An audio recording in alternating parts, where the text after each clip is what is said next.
On the island of Sodor, there are a lot of important places. There's Knapford Station, with its hustle and bustle. Tidmouth Sheds, to rest and relax. And then there's Brendam Docks. At Brendam, there's always something new to discover. One morning, Percy was at Brendam Docks. Percy had a special. He was to pick up new tables and chairs for Dowager Hat's house. But the boat was late. Percy had to wait. I don't like waiting, Cranky. Really useful engines huff and puff. Cranky cranked. Really useful engines learn to wait. Then Salty trundled over. There's a fog a-rollin' in, me hearties. I can feel it in me pistons. You'd best look out for the Monster of Brendam. Percy's boiler bubbled. Please, Salty, please tell us the tale of the Monster of Brendam. Salty smiled. I'll tell ye quickly afore I goes to the diesel works. Long ago, a thick fog rolled into Brendam. The engines couldn't see beyond their buffers. Then, in the fog, one old engine saw a shape. It was tall, like a tower.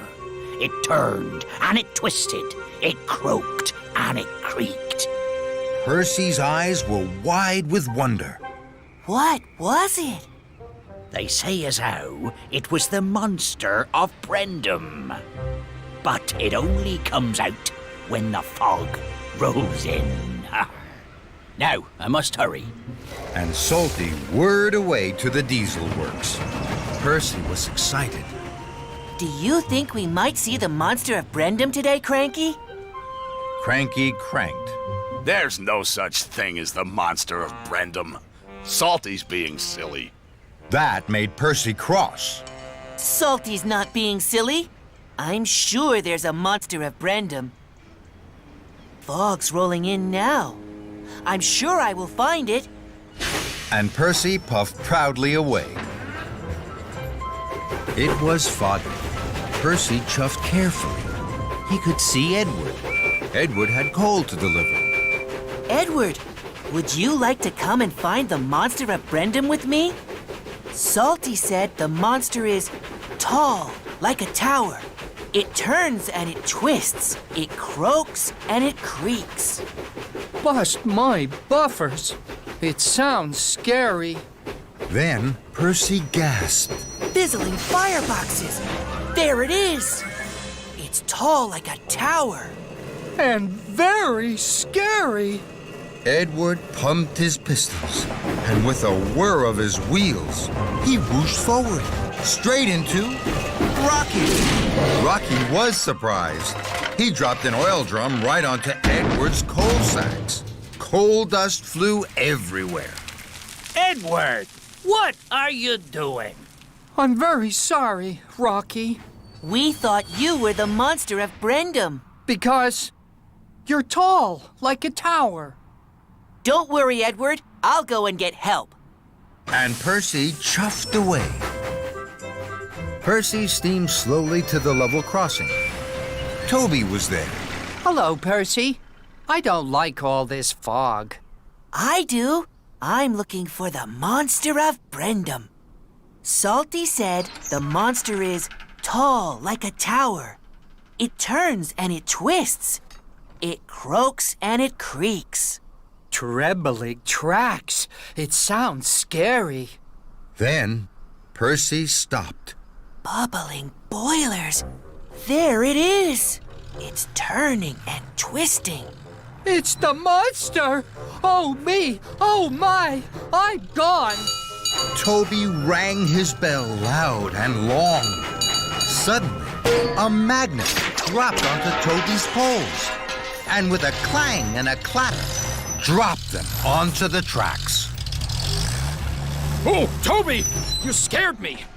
What are you doing? Butch! I'm very sorry, We thought you were the Monster of Brendam. because you turn and twist. Don't worry, Butch. I'll go and get help. And Percy chuffed away. Henry was at the water tower. Percy pulled up. Henry, have you seen the Monster of Brendam? Henry was surprised. Pumping pistons? A monster? What does it look like? It's tall, like a tower. It turns and it twists. It croaks and it creaks. It's over there. It's croaking and creaking. It's the Monster of Brendam. And Henry raced away like the wind. Percy steamed slowly forward. Hello? Mr. Monster? Is that you? Suddenly, the croaking and the creaking stopped. Who's calling me a monster? Percy peered into the fog. With a croak and a creak, Diesel oiled towards him. Percy was surprised. Diesel! I thought perhaps you were the Monster of Brendam. But maybe it's just that your axles need oiling. Diesel spluttered. Out of my way, you silly steamy! Percy wobbled and wheeshed. Then he whooshed. All the way back to Brendam docks. Percy peered up to Cranky. Did you find him then? The Monster of Brendam? No, I didn't. Cranky cranked. I told you there was no such thing. You're right, Cranky. I didn't find the monster. I made Edward bash buffers with Brocky, Butch to drop Toby's poles, Henry to huff away scared, and Diesel to be very cross. I am a very silly Steamy. Then Percy gasped. I was so busy finding the monster, I didn't go back to help my friends. First, Percy found Rocky and Edward. I have to deliver the coal to Brendam, but I don't want to meet the monster. Don't worry, Edward. There is no monster. Follow me. Then he found Toby. I have to deliver these poles to Brendam, but I don't want to meet the monster. Don't worry, Toby. There is no monster. Follow me. Percy, Edward, and Toby puffed into the docks. Then they saw Henry. Henry was whooshing and wheeshing with worry. There he is. It's tall, like a tower. It turns and it twists. It croaks and it creaks. The Monster of Brendam!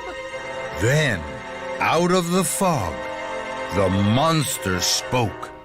Where have you been, you silly Steamy? The tables and chairs are waiting. Cranky! Just then, Salty rolled back. That's right, me hearties.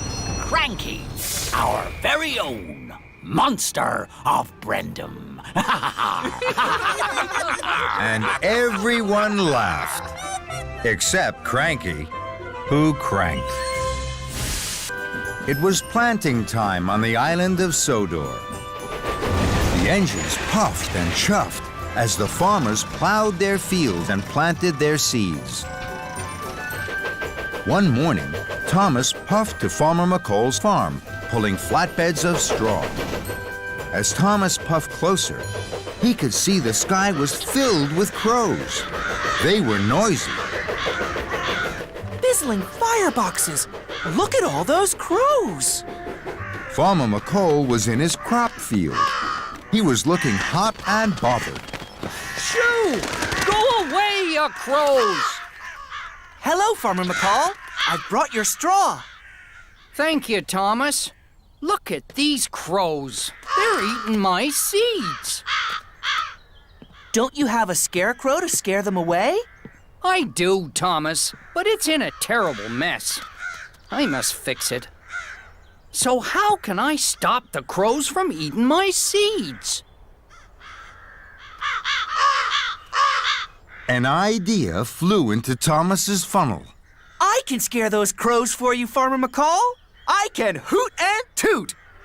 Thomas bubbled his boiler, and whistled loudly. With a flap and a squawk, the crows flew away. Farmer McColl was very pleased. Well done, Thomas. Do you have time to help me? I do now that I've delivered your straw. Thank you, Thomas. And Farmer McColl left to fix his scarecrow. Thomas watched Farmer McColl's field. Then 2 crows flapped down from the sky. They started to eat Farmer McColl's seeds. The crows! They're back! I must hoot and toot!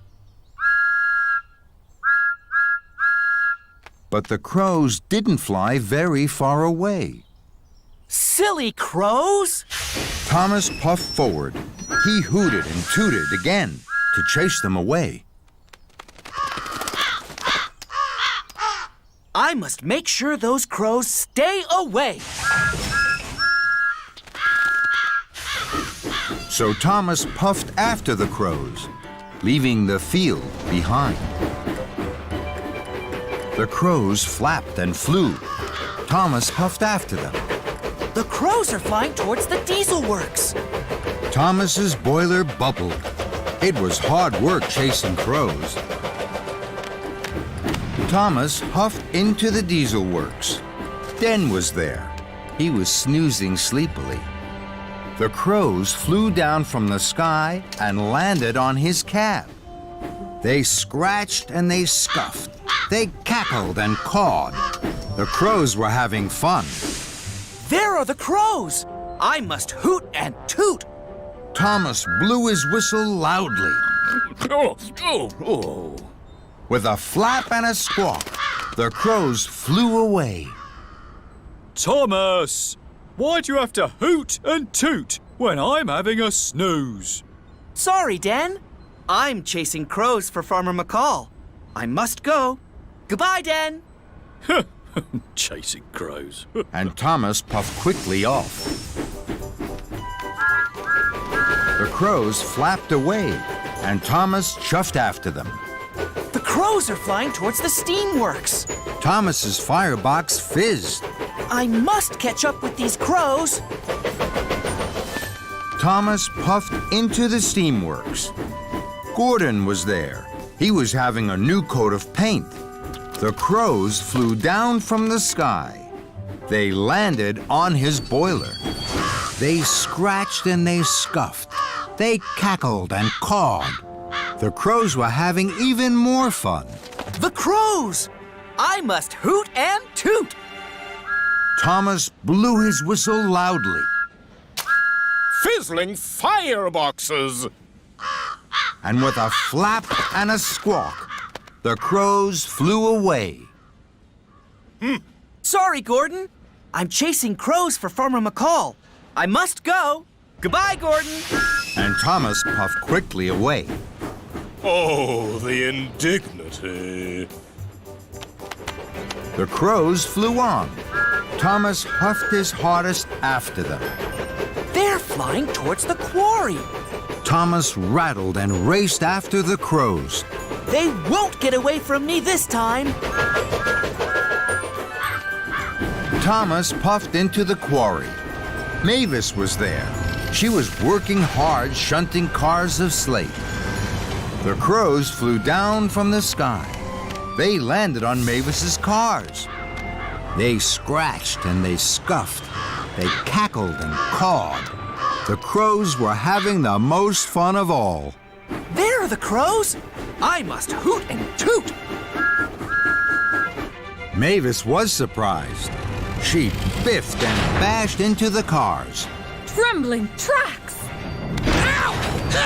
And with a flap and a squawk, the crows flew away. Thomas, what are you doing? Hello, Mavis. I'm chasing crows for Farmer McColl. I must go. Goodbye, Mavis. Goodbye, Thomas.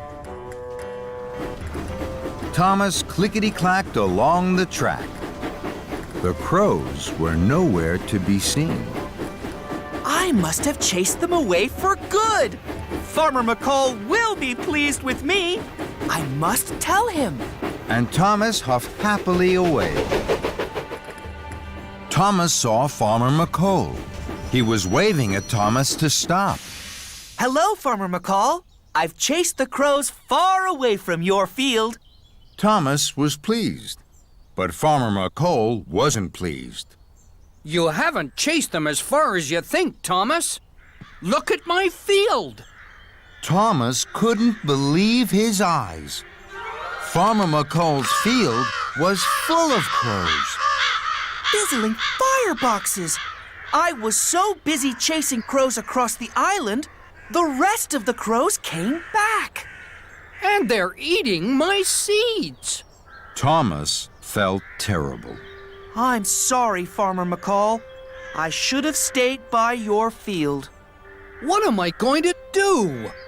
My scarecrow won't be fixed till the morning. Please, Farmer McColl, I can watch your field tonight. I shall hoot and toot, and I promise that I won't move a piston. Very well, Thomas.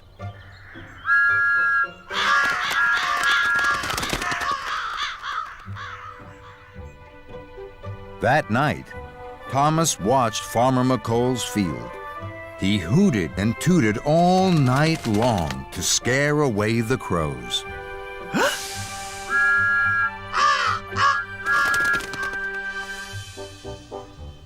The next morning, not one single seed had been eaten. Farmer McColl arrived with his new scarecrow. Well done, Thomas. You have been a really useful scarecrow. My scarecrow can take over now. Thomas's boiler bubbled with pride. Thank you, sir. Thomas was very tired. Now go and get some sleep, Thomas. Yes, sir.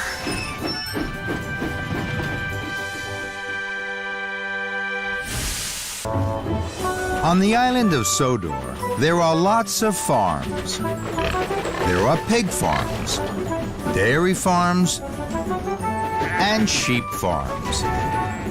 Farmer McColl is very proud of his sheep. One morning, Sir Topham had arrived at Tidmouth Sheds. It had been raining hard. Muddy puddles were everywhere. Today is the Sodor Farmers' Fair. One of you must collect Farmer McColl's sheep and take them to the fairground. Whichever engine takes the sheep will have his photograph taken. The photograph will be on the front page of the Sodor Daily newspaper. James's firebox fizzed. Please, sir, can I take the sheep and have my photograph taken for the front page? After all, I am the cleanest and brightest red engine on Sodor. Very well, James. You must go straight to Farmer McColl's farm. The fair starts at tea time. You mustn't be late. So James chuffed off cheerfully. Farmer McColl was waiting for James at the farm. Hello, James. Katie and my sheep are washed and ready to go. I want them to be the cleanest and smartest animals at the fair. Then they'll have their photograph on the newspaper's front page. I will keep them as clean and smart as I am, sir.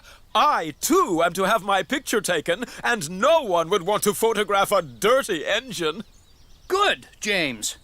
Take the fastest and flattest track to the fair. You must be on time, and my sheep must not be joggled. Katie bounded into James's cab. See you at the fair, Farmer McColl! And James puffed proudly away. James huffed to a halt at a junction. There were two tracks to the fairground.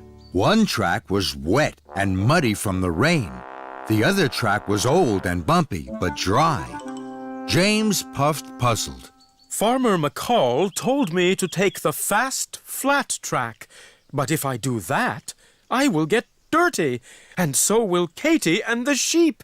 Then no one will want to put our photograph on the front page of the newspaper. So James didn't take the fast, flat, wet track. He took the bumpy, dry track instead. James jumped and juddered along the bumpy track. Bubbling boilers! This track is very bumpy! The sheep in the trailer jiggled, and the lock on the trailer gate rattled open. But James didn't know. He was too busy being the proudest and cleanest engine on Sodor. At Marin Station, James saw Emily collecting passengers. James wanted to tell Emily all about his special. He steamed to a stop.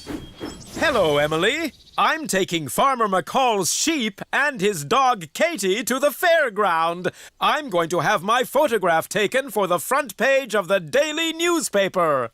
Emily gasped. Oh my, James! How grand! Will Katie and Farmer McCall's sheep be in the photograph too? They might be in the background. Then there was trouble. The sheep pushed open the unlocked trailer gate. They clattered onto the platform. Watch out, James! The sheep are running away! Fenders and fireboxes! Come back here! Stop! But the sheep weren't listening to James. They didn't want to go back in the trailer. Katie barked. James was stern. No, Katie. You must stay clean in the cab. I will find the sheep. And James steamed slowly forwards until he saw the sheep munching grass at the end of a field. The fastest track to the end of the field is wet and muddy. I shall take the long track there and stay clean for the photographer. James was pleased with his plan. So he chuffed carefully away on the very long track. He puffed up just as the last sheep was moving away. Bother! Katie barked. James snorted. No, Katie. You must stay clean. I have another good idea. We will take the long, dry track to find the sheep. James huffed to a halt by a field. The sheep were chewing the grass. Katie was happy to see her sheep. She barked and barked. James smiled. Well done, Katie. My plan is working. When you bark, the sheep will come to you in my cab. All I have to do is wait and be clean. Soon, all the sheep had gathered by James. Katie stopped barking. Hurrah for me! James was so pleased with himself, he let out the loudest and longest whistle ever. The sheep jumped in surprise. They ran and they raced away, right through the mud in the field. Fenders and fireboxes! This is a disaster! I promised I would keep the sheep clean, and now they are dirty. I promised to take them to the fair, and now they are running away. I wanted to have my photograph on the front page of the Sodor newspaper, and now no one will want my photograph. James sighed. Then he heard a rattle on the track. It was Thomas and Percy. Hello, James. We're off to the fair. Farmer McCall is waiting for you there. He is very excited to see his sheep in the show. And Thomas and Percy whooshed away. Farmer McCall is waiting for me to bring Katie and his sheep. I cannot let him down. It doesn't matter if we're dirty. We have to be there. Katie barked. She could see the sheep running away to the farm. Run and round up your sheep, Katie. I will whoosh down the muddy track to meet you by the farm. So James's driver let Katie go, and James whooshed like the wind down the muddy, wet track. Soon, James was no longer James the bright red engine. He was James the muddy, messy one. But James didn't mind. James pulled up to Farmer McCall's halt. Katie and the sheep were waiting for him. They were covered in mud. But James didn't mind. All aboard for the fair! Now I will whoosh like the wind down the fast, flat, and wet track. At last, James arrived at the fairground. He was covered in mud from fender to footplate. James, whatever has happened to you? Oh my, how splendid! A hard-working engine with his sheep and sheepdog straight from the fields. That's the photograph I need for the front page. James beamed from buffer to buffer. So, a very muddy James had his photograph taken with Katy the muddy sheepdog, Farmer McColl, Sir Topham Hatt, and lots of muddy sheep. James had never been happier to be the dirtiest engine on Sodor. On the island of Sodor, Sir Topham Hatt is very proud of his engines. He likes them to be on time, puffing proudly, and always helping each other to be really useful. One morning, Thomas puffed into Brendam docks. Good morning, Salty. Good morning, Edward. My, your cheeks are as red as me paintwork, me hearty. I know. I've been pushing and pulling heavy cars all morning, and I still have a lot of jobs to do. Suddenly, Sir Topham Hatt raced into the docks in Winston. He's scrunched to a stop by Thomas. Good morning, sir. Good morning, Thomas. Today is my birthday, and I am to go shopping with Lady Hat and Dowager Hat. Happy birthday, sir. Thank you, Thomas.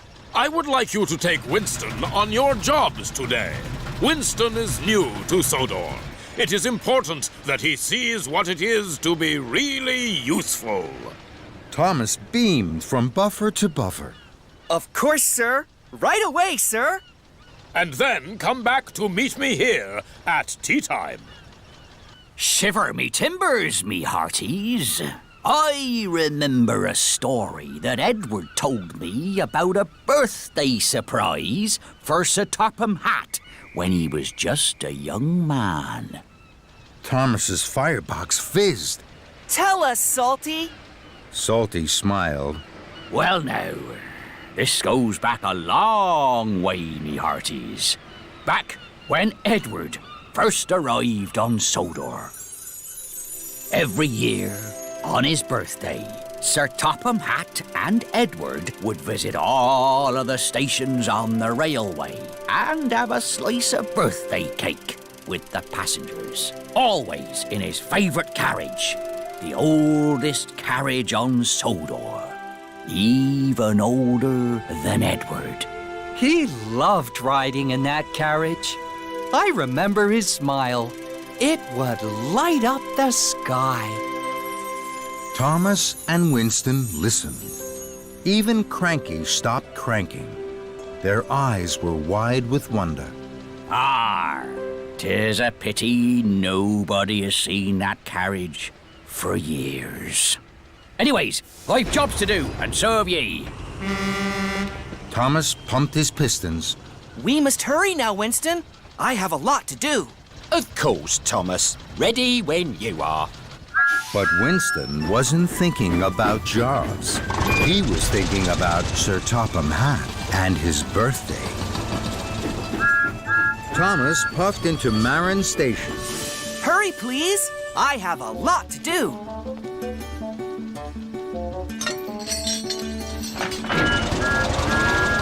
Now, Winston, we must hurry to Farmer Trotter's farm with the apples for his pigs.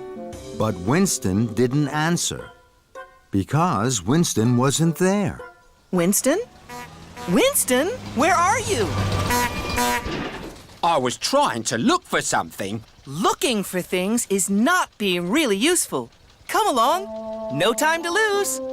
Winston wanted to say more, but Thomas wasn't interested in what Winston was trying to do. Thomas had jobs to do. Thomas pulled into Farmer Trotter's farm. Here are your apples, Farmer Trotter. Thank you, Thomas. You're just in time and really useful. That made Thomas very happy. Now, Winston, we must hurry to the Whispering Woods to pick up some logs. But Winston didn't answer because Winston wasn't there. Winston? Winston, where are you? I'm sorry, Thomas. I was looking for... Looking for things is not being really useful. Being on time is. Come along. Winston wanted to say more, but Thomas was already steaming away to his next job. At the Whispering Woods, the workman was happy to see Thomas. Thank you, Thomas! Now I have to hurry back to Sir Topham Hatt for tea time. Ready, Winston? But Winston didn't answer because Winston wasn't there. Winston? Winston, where are you? I think I might have found something. We don't have time to find things, Winston. Sir Topham Hatt will be waiting. Please go in front of me. Then I won't lose you again. So, Thomas puffed away, with Winston right in front. Winston clickety-clacked slowly on the tracks. His eyes looked left and right into the woods. Winston, it's almost tea time. We must hurry. Then there was trouble. Winston slowed, but Thomas didn't. He was too busy rushing to be a really careful engine. With a crash and a bang, Thomas bumped into Winston. Luckily, no one was hurt, but Thomas felt terrible. Winston, Sir Topham Hatt asked me to show you how to be really useful, not really silly. And now, we're late for Sir Topham Hatt on his birthday. Winston smiled. He didn't want Thomas to be upset. But, Thomas, I think I found something that will make Sir Topham Hatt very happy. Thomas was puzzled. What have you been looking for? I've been looking for the carriage Sir Topham Hatt used to ride in on his birthday. This time, Thomas was excited to hear more. Thomas was excited to know more. Tell me, Winston. Look, Thomas, over there. It's the old carriage, just like Salty said. You found it, Winston. We can take it to Victor at the steamworks. He'll clean it up, and we can give Sir Topham Hatt the biggest birthday surprise ever. And Winston smiled his biggest smile. Thomas and Winston arrived at the docks. Sir Topham Hatt was waiting. Thomas, you're late. Where have you been? I'm sorry, sir, but may we show you the reason we're late? If you'll allow us, can we take you to Knapford Station? Very well, Thomas. I will drive Winston. Winston and Thomas smiled, and without saying another word, Thomas chuffed away. At Knapford Station, Thomas waited for Winston and Sir Topham Hatt. Well, Thomas, why did you bring me to Knapford? Just then, Edward chuffed into Knapford, pulling the old carriage. Sir Topham Hatt could not believe his eyes. Oh, my! I remember this. Every year, on my birthday. Happy birthday, sir! Sir Topham Hatt smiled. What a marvelous surprise! Thank you, Thomas. Thank you, Winston. I can see you have both had a really useful day. And that made Thomas and Winston happier than ever. In the hills of Sodor, the narrow gauge engines puffed and chuffed their hardest. Sometimes they chuff too hard, and then there's trouble. One morning, Peter Sam puffed into the depot. He had been shunting coal all night. Thomas was there. Hello, Thomas. You look cheery. I am. I always like puffing to the hills. I am to take Mr. Percival down to Knapford Station. Peter Sam hooted happily. Then Mr. Percival arrived. Good morning, Peter Sam. Good morning, Thomas. Good morning, sir. I must meet with Sir Topham Hatt. All the other engines are busy today, so I have told them that you, Peter Sam, will be in charge while I am away. Peter Sam gasped. He had never been in charge before. Of course, sir. Please remember that Victor will come this afternoon for his weekly repair visit. You must let him know if any engine needs to be fixed. Of course, sir. But don't bother Victor before his visit with little things. Victor is a very busy engine. I know, sir. I won't bother Victor. Good luck, Peter Sam. Being in charge is fun. You make all the decisions. Peter Sam watched Thomas wheesh away with Mr. Percival. His wheels wobbled. Being in charge for the day is very exciting, but maybe just a little bit scary.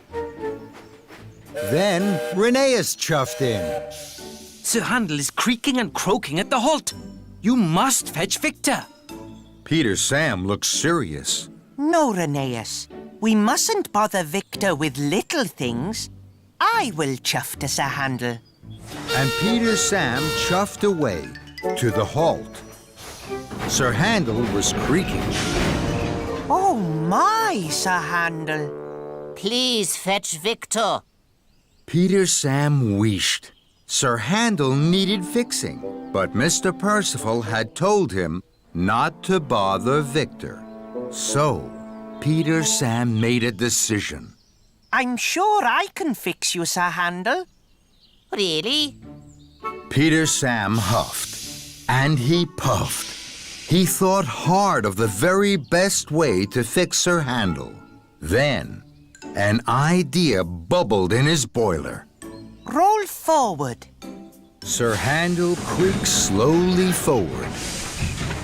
Ah, yes. You need oil, Sir Handel. Then you'll be rolling in no time.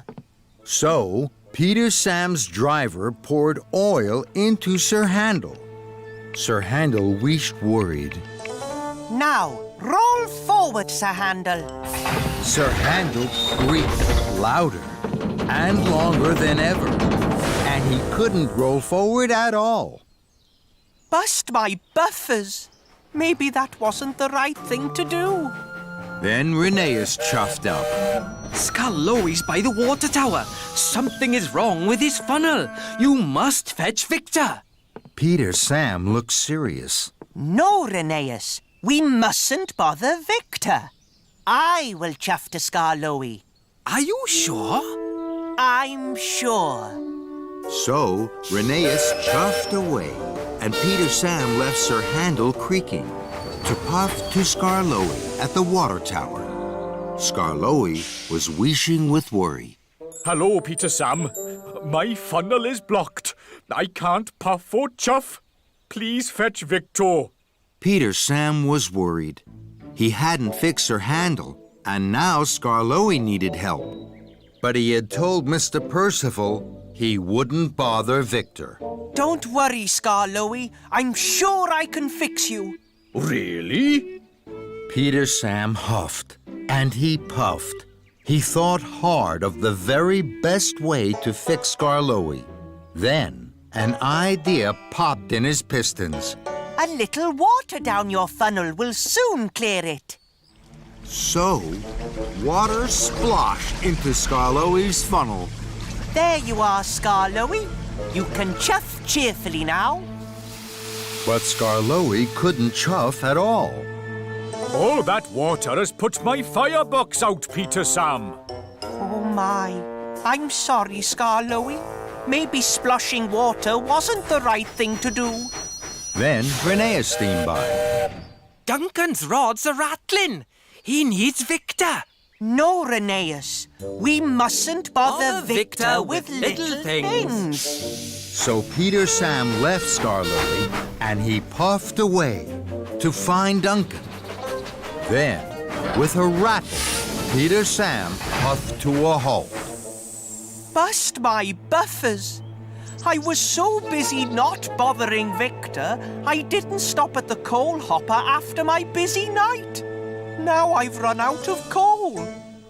I can't be in charge. I can't look after my friends. And I can't puff to find Victor. This is a disaster. Then he heard Rheneas. Rheneas, fetch Victor. I've broken down. I'm sorry, Peter Sam, but you said we can't bother Victor with the little things. And Rheneas steamed on. Peter Sam felt silly and alone. Then he remembered what Thomas had said. When you're in charge, you can make the decisions. So, I can decide that broken engines aren't just little things. And I can decide that we need to bother Victor. So Peter Sam whistled as long and as loudly as he could. Rheneas!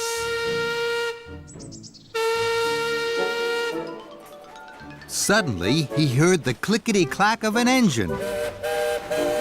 It was Rheneas. Yes? Rheneas, you were right. Rheneas was puzzled. I made a silly decision not to fetch Victor. We need to bother Victor. Please, will you fetch him? Of course I will, Peter Sam. Soon, Victor had whooshed all the way to help Peter Sam. Victor had brought coal for him. Why didn't you find me earlier? Because Mr. Percival said not to bother you until your visit. Bother me? It's my job to fix really useful engines in trouble, and it makes me very happy. Puff with me. So Victor fixed Skarloey's funnel. Thank you, Victor. And he fixed her handles creaking. Thank you, Victor. And then Peter Sam chuffed back to the depot. Just as Mr. Percival puffed in on Thomas. How was your day in charge, Peter Sam? Peter Sam chuffed and puffed. Then he smiled. My day wasn't a bother at all, sir. Mr. Percival was pleased. Victor chuckled. That's right, sir. No bother at all. It was winter on the island of Sodor. The fields were frosty, the tracks were icy, and the wind whistled and wheezed through the engine's wheels. But that didn't stop the engine smiling, because it was a very special day. Tonight is the night of the Sodor Winter Festival. I will choose one of you to be this year's party engine. Emily was excited. Each year, the party engine was covered with lights to deliver a train full of presents for the children. It was a very special. The job will be given to whichever engine is the most helpful today. Henry, you must pick up the brass band from Knapford Station. Thomas, you must collect the party cakes from the bakery. Yes, sir. Right away, sir. Please, sir. What should I do? You must wait here, Emily. I will let you know if there is a job for you. Emily was very disappointed. It's not long to the party, and if I can't be helpful, I won't be chosen to pull the present train. Just then, a big gust of wind whooshed and wheeshed and whipped Sir Topham Hatt's top hat from his head. Sir Topham Hatt was surprised. My hat! Come back! Oh dear, oh dear! I can't go to the party without my hat. Suddenly, an idea flew into Emily's funnel. Please, sir, I will find your hat. I am very good at finding things. Sir Topham Hatt thought this was a splendid idea. Thank you, Emily. That would be very helpful. Very helpful indeed. Emily was excited. Maybe she would pull the present train after all. So Emily puffed quickly away. Emily clickety-clacked along the track. My friends will be very happy to hear my news. I must tell them first. So Emily stopped looking for Sir Topham Hatt's hat and started looking for her friends. Emily puffed up to a crossing. Some children were building a snowman nearby. They were having fun. Then Thomas puffed up.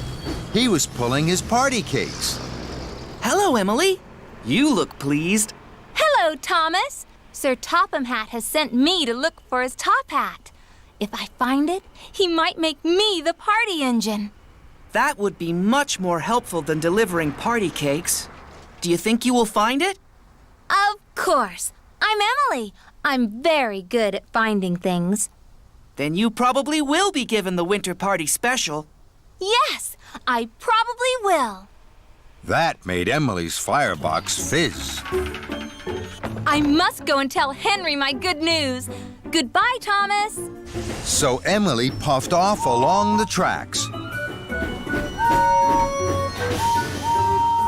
Hello, Emily. I'm taking the brass band to the party. If I hurry, I might be chosen to pull the present train. Sorry, Henry, but I will probably be given that job. Oh, you must have been very helpful. I was. I will be. Sir Topham Hatt has lost his top hat. I'm going to find it. Do you think you will? The sun is setting. Of course I will. I'm Emily. I will definitely find it. Then you will definitely get to pull the present train.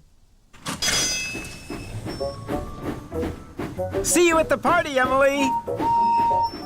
Emily wheeshed along the track. She was happy. She was sure that she would be given the winter party special. I will be the star of the party. Soon, Emily reached the steamworks, and an idea popped into her pistons. The sun has almost set. If I collect the present train now, it will save me time later. So Emily chuffed cheerfully into the steamworks. Emily, my friend, what can I do for you? I am the winter party engine. I've come to collect the present train. Then you have come to the right place. We will have you ready in no time. So Emily was coupled up to the present train. Workmen decorated her with lights and holly. She looked wonderful. Perfect.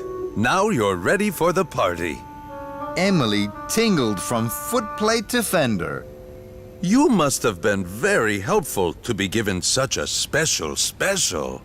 Rattle my rods. I still need to find Sir Topham Hatt's hat. Emily puffed out of the steamworks as fast as her wheels would whir. But the sun had gone down. It was nighttime, and it was very dark. Fizzling fireboxes. I shall never be able to find the top hat now. Then there was trouble. Sir Topham Hatt arrived on Thomas. He looked stern. Emily, why are you decorated to be the party engine? And where is my hat? Emily felt terrible. I'm very sorry, sir. I thought I had been the most helpful engine, but I forgot to find your hat. I don't deserve to be the party engine. Thomas, because you were so helpful delivering the party cakes, you may pull the present train. Thank you, sir. Emily, you must go back into the steamworks and have the decorations removed. Yes, sir. In the steamworks, all the lights and decorations were taken off Emily and hung on Thomas. Thomas puffed proudly, pulling the present train. His lights sparkled. They lit up trees and hedges, fields and furrows. But Emily didn't notice. She was thinking about Sir Topham Hatt's hat. Thomas and Emily stopped at a crossing. Emily noticed that it was where she had met Thomas earlier. This is where the children were building their snowman. Thomas, look! And there, by the side of the tracks, was the snowman. He had a carrot for a nose, a scarf wrapped around his neck, and sitting on his head, Sir Topham Hatt's top hat. I found Sir Topham Hatt's hat! At the party, the children laughed and played. They were having a wonderful time. But Sir Topham Hatt wasn't happy.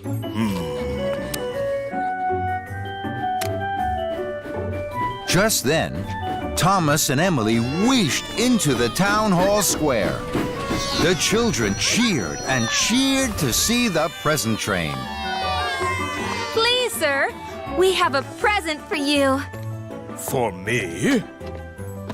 My hat! Welcome back, old friend.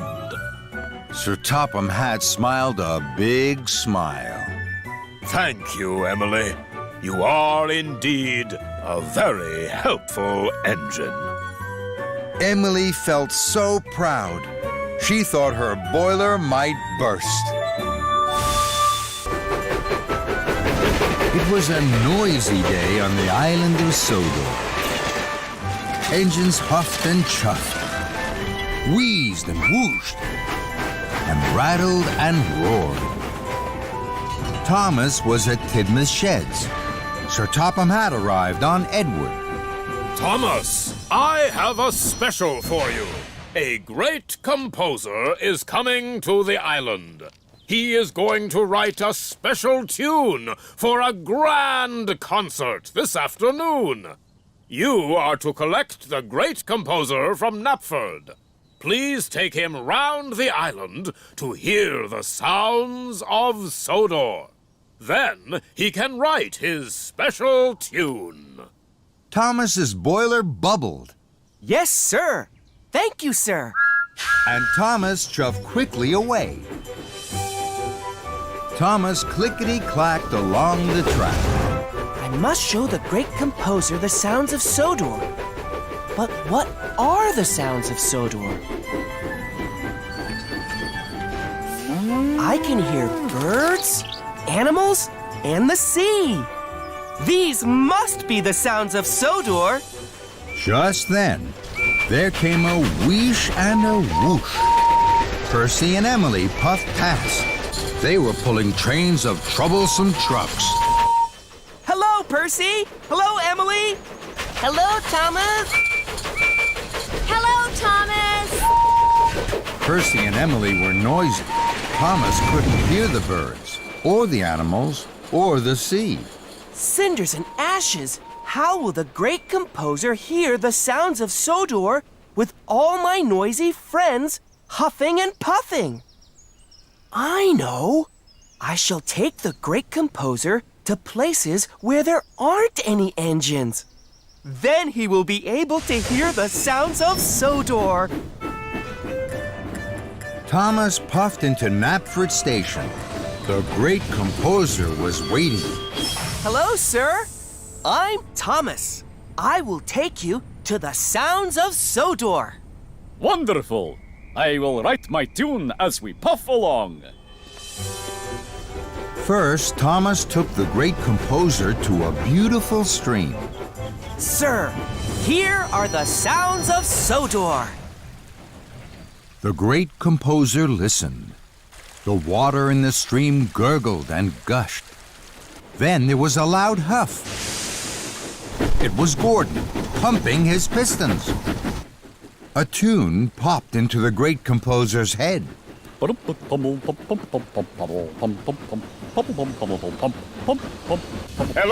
Thomas, my friend.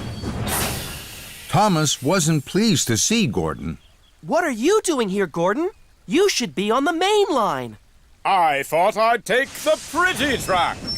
But now the great composer can't hear the sounds of Sodor. Thomas puffed quickly away. My. Next, Thomas took the great composer into the Whispering Woods. Sir, here are the sounds of Sodor. The great composer listened. The leaves rustled, and the birds sang. Then there came a rattle and a clatter. It was Mavis pulling flatbeds full of logs. A tune popped into the great composer's head. Rattle, clatter, clatter, clatter. Rattle, rattle, clatter. Hello, Thomas, my friend. Thomas wasn't pleased to see Mavis. What are you doing here, Mavis? Why aren't you at the quarry? The quarry is closed for the rest of the day.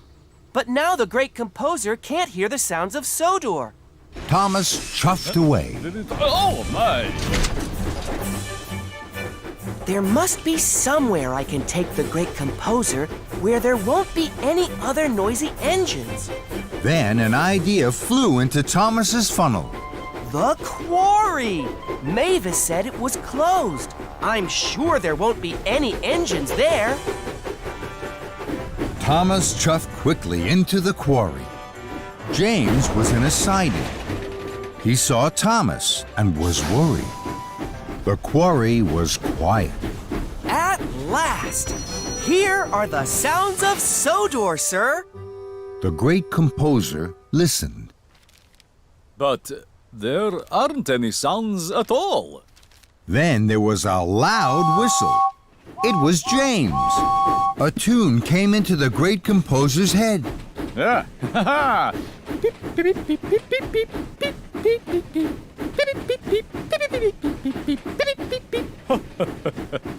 Hello, Thomas. Thomas wasn't pleased to see James at all. What are you doing here, James? The quarry is closed. Stop whistling, James. The great composer can't hear the sounds of Sodor. Then there was trouble. Thomas, look out! Thomas stopped just in time. My special tune! Thomas felt terrible. I'm sorry, sir. It's all my fault that you've lost your music. But how did you write a tune? Those noisy engines spoiled the sounds of Sodor. But your noisy friends sounded wonderful, Thomas. So, my noisy friends are the sounds of Sodor. Of course. But now it is too late. The concert will have to be starting very soon, and we have no tune. Then an idea bubbled in Thomas's boiler. Maybe it's not too late. James, will you help me, please? Of course I will, Thomas. Next, Thomas raced to the Whispering Woods. Mavis, will you help me, please? I'd be happy to, Thomas. Then Thomas chuffed to Knapford Station. Gordon, will you help me, please? Yes, Thomas. Hello, Thomas. Can we help too? Yes, please, Emily. Follow me.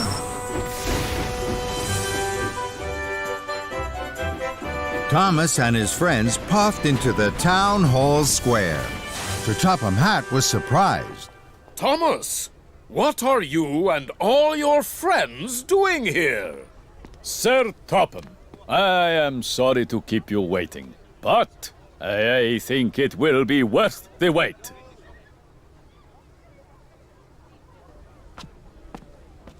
We present the sounds of Sodor.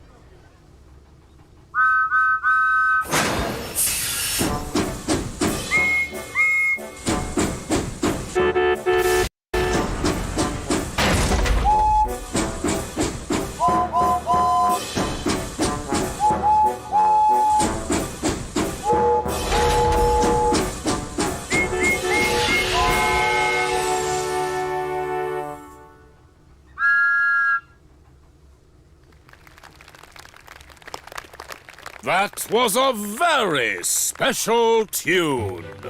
Thank you. I couldn't have done it without Thomas.